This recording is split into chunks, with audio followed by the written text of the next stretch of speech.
यहाँ हम देखते हैं कि केन एक बहुत बड़ी न्यूज़ कंपनी की सीईओ से मिलने आया है, जो कि कोई और नहीं, वो उसकी खुद की बहन है। और जिससे कि वो कहता है कि तुम मेरे रेस्टोरेंट को प्रमोट कर दो। और वो उसे पहले तो वो नहीं मानती है, लेकिन वो बहुत मनाने के बाद मान जाती है। और तभी उसको सूजी का कॉल आता है, जिससे कि मिलने वो उसे बाहर बुलाती है।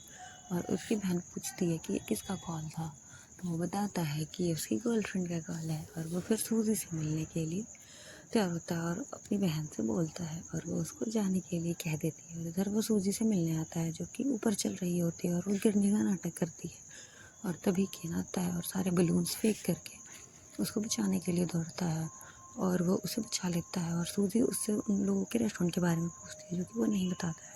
इधर जियांग लियांग को डिनर के लिए बोलता है, जो कि नहीं आती है। और मैनेजर सू लियांग को साथ ले जाती है बात करने के लिए।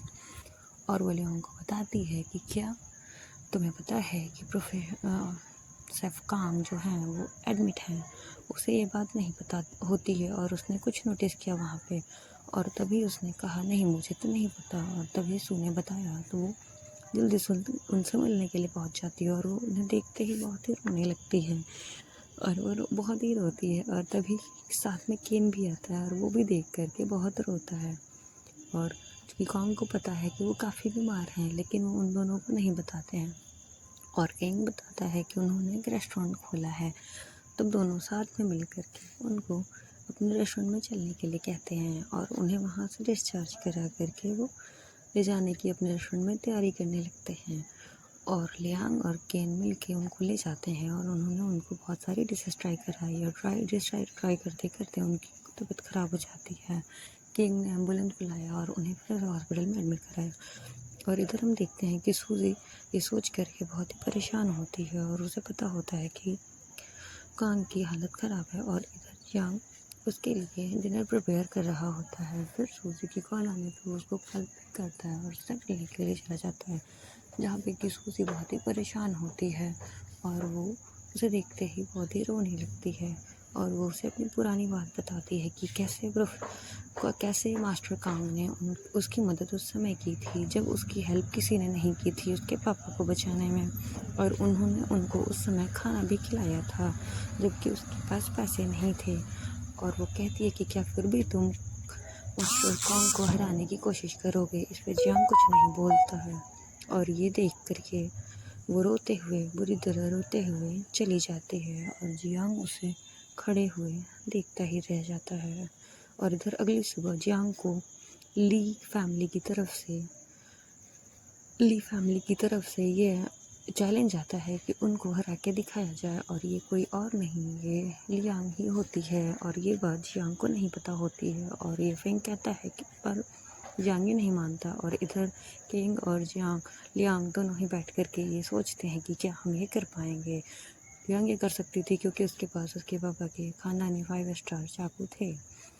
तभी किंग कहता है कि कुछ याद करो, जो कि जियांग की कमज़ोरी है वो बहुत याद करती है, लेकिन उसे कुछ याद नहीं होता है। फिर वो कहती है, नहीं, जियांग हर चीज़ में एक्सपर्ट है, वो किसी चीज़ में भी वीक नहीं है, मुझे ऐसी उसकी कोई वीकनेस याद नहीं है। और इधर हम देखते हैं कि सू और बड़े भाई आपस में मिलते हैं, और इसको देख लेता है कैंग, और जो कि सोचता है कि ये दोनों आखिर छिप के क्यों मिल रहे हैं। और इधर लियांग आती है तो जियांग उसे फुल्ली अवॉइड करता है, और ऐसा दिखाता है कि उसने उसे नोटिस ही नहीं किया। और कहता है कि आज से तुम मेरी असिस्टेंट नहीं रहोगी, और किसी भी पार्टिसिपेट में पार्ट नहीं करोगी मेरे साथ। और इधर किंग की बड़ी बहन और बड़े भाई मिलते हैं, जो कि साथ में आते हैं। यहाँ सूजी को रेस्टोरेंट में दिखाया गया है, जो कि किंग आता है लेने साथ में उसके साथ इंग्रेडिएंट उस रेस्टोरेंट में, लेकिन सूजी उसे पहचान लेती है और कहती है, क्या तुमने मास्क लगाया है, तो मैं तुम्हें नहीं पहचानूंगी।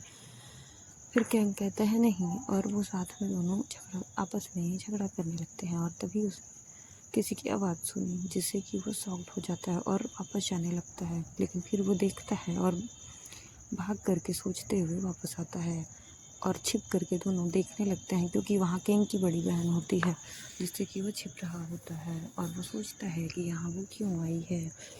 और वो जैसे ही उन्हें देखता है, उसको सूजी को साथ में ले जाके छिप जाता है, और सुनने लगता है ये दोनों क्या बात कर रहे हैं। और तभी सूजी भी कहती है, तुम क्यों छुप रहे हो, ये कौन है, तुम क्या तुम्हारी गर्लफ्रेंड है? तो किंग कहते हैं नहीं वो मेरी गर्लफ्रेंड नहीं है, शी इज़ माई, वो मेरी बड़ी बहन है।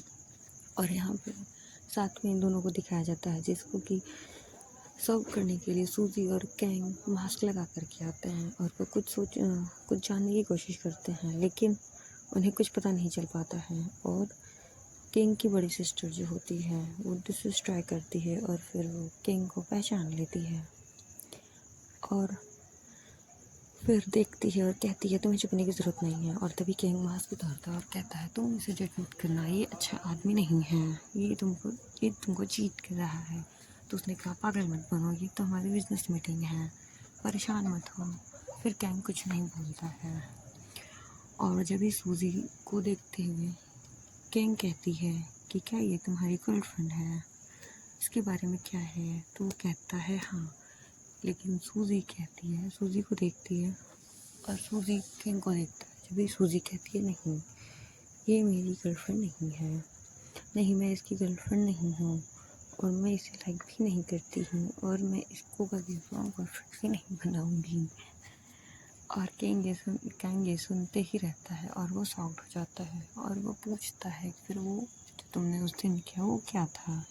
फिर सूजी स्ट्रांग होती है और आंसर करती है मैं तुम्हारी गर्लफ्रेंड नहीं हूँ और ना मैं तुम्हें कभी अपना बॉयफ्रेंड बनाऊंगी।